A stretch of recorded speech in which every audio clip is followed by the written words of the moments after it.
Today, I'm talking about Sonic the Hedgehog. Was it more of this? Or a bit more of this? Let's find out.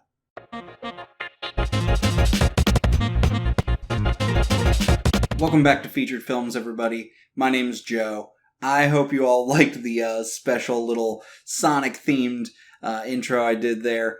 I just decided to have a little bit of fun with this episode, because that's what this movie is. Real fun. It's definitely a kid's movie. It's not like super deep, thought-provoking. It's not gonna, win best director or anything like that. It's not anything crazy, but it's a fun little kids movie. The plot's not deep or anything, but it is a good time, especially even for someone like myself who's older, was always into video games. I didn't grow up playing the Sonic games. I was more of a Nintendo guy. Nope! I'm wrong. We never actually owned a Sega. We always had a Nintendo, Super Nintendo, and so Mario and all that was kind of my jam. But I definitely liked the Sonic games whenever I got to go to friends' houses and play it. The music was fun. The games were fast-paced. And that's kind of how this movie is. It's 99 minutes long, so it's, quick and to the point. And yeah, they definitely nailed the character. Sonic's played by Ben Schwartz in this movie. You would recognize him from Parks and Rec, House of Lies. He did voice work for the new DuckTales cartoon, as well as Rise of the Ninja Turtles. And he pulled off Sonic really well. It's definitely not, Jaleel White. Get along, little doggy. The hedgehog is hungry. Everyone wanted him to come back and play Sonic, like he did back in the 90s for those cartoons. And if you don't know, Jaleel White was Steve Urkel in Family Matters, and he actually did the voice for Sonic. And so people have that nostalgia for it, and we're hoping he would come back. They didn't bring him in, but Ben Schwartz didn't do bad. He was real fun, quirky. The jokes were on point. They were just little plays on words and puns, and he was just quick with everything. It was really good. I enjoyed the little banter he often had with not just the other main character, Tom Wachowski, and he also kind of had this banter going back and forth with Robotnik. Obviously, they would kind of have little jokes back and forth. He would make fun of what he was wearing, or just the mustache, or all kinds of stuff. It was really fun. And just so you know, Tom Wachowski is played by James Marsden. You'll know him from X-Men 1, 2, and 3. He was Cyclops in those movies. He was in Westworld. He was also in Dead to Me. And Jim Carrey's the one who's actually playing Dr. Robotnik in this. And, the cartoon and video game portrayal, the proportions of that character are a little unrealistic. But Jim Carrey pulls off this tall, lanky, just absolute psychotic, kind of over the top, just ridiculous version of Dr. Robotnik, and he's really fun. He's kind of back to true form, back from his Ace Ventura, Dumb and Dumber, The Mask days, and Jim Carrey, obviously can put on a good show, as we've seen in movies like Eternal Sunshine of the Spotless Mind. Now, early on in the movie, we see Tom, who's again played by James Marsden. We see that character. He's a cop. He's wanting to get out of this small town, actually named Green Hills.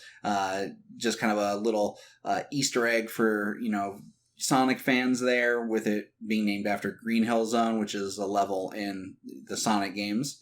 And he's wanting to get out of this little town, go to a big city. He wants to go to San Francisco and become an actual street cop, and not just some small town sheriff. It was actually only two people in the police station, him and one other guy, and he basically does everything. And so he's wanting to just kind of change it up and he's living there. He's got a wife.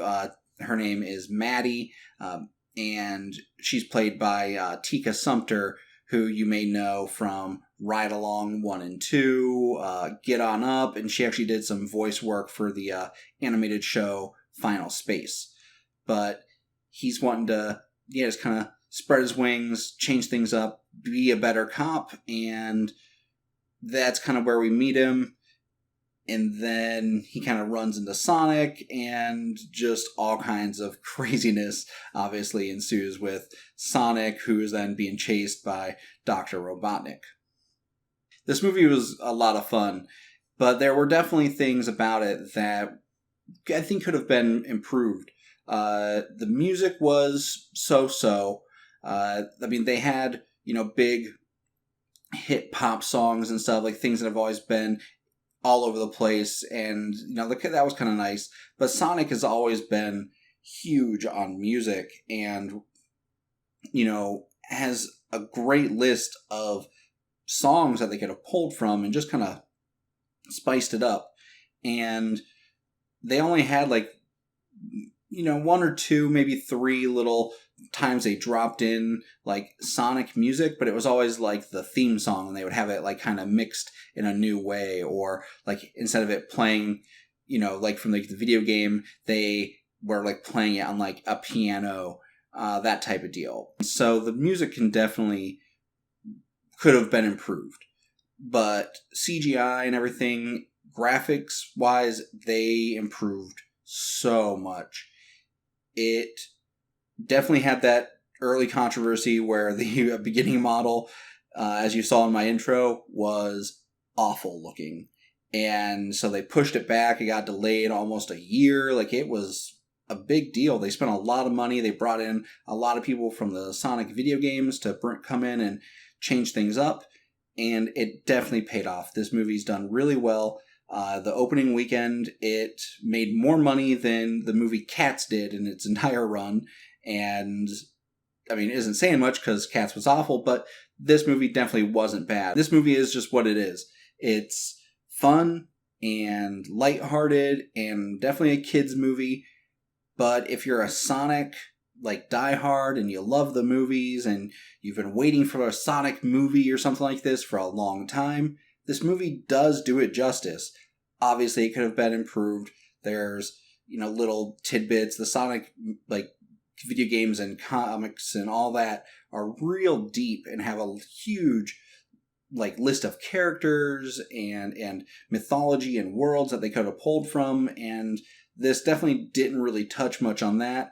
We see some early stuff in the beginning with the intro where we see Sonic's world and everything where he originally came from, and we see some other characters. I'm not going to spoil anything. We see some other things that if you're a real sharp Sonic fan, you'll recognize who these people are. Like I said, this is definitely a kid's movie. I wouldn't recommend it for everyone. It's a good, fun time. Go out with friends and stuff if you're kind of nerdy like myself. As you can see, I'm repping Pikachu today. And yeah, go out, have a good time. It's an hour and a half, so it's hard to justify spending, $10 to $15 to go see it. But if you're a diehard, definitely go see it. If your kid wants to go see it, definitely take them. They're going to have a good time with this movie. Otherwise, maybe wait for it to come out on streaming. Nothing wrong with that. Maybe pay to rent it, something. It's still a fun movie, and you should check it out.